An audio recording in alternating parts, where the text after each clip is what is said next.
বাবু, এ বাবা, বাবু। ছেলেটা মনে হয় নেই, ও মনে হয় বেরিয়েছে।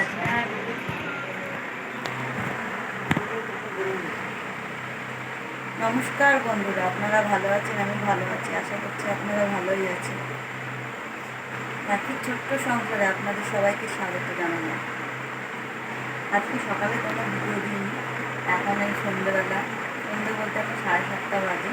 এখন চাউমিন বানিয়েছি, আমার বড় বাড়ি রয়েছে, আজকে গাড়ি নিয়ে বেড়াইনি, তাই জন্য সবাই চাউমিন খাচ্ছি। খাবো না, চাউমিন খাচ্ছি, মেয়ে চাউমিন খাচ্ছে, ওই ঘরে বর খাচ্ছে, আর ছেলেটা নেই বাড়িতে, তাই জন্য ছেলেটা খাবে না, আর আমার তো ঘরে বলছি। এখানেই ভিডিওটা শেষ করলাম। আপনারা যে যেখানে থাকবেন ভালো থাকবেন, সুস্থ থাকবেন, আর লাইক কমেন্ট শেয়ার করে দেবেন, ভুলে গেলে ক্ষমা করে দেবেন।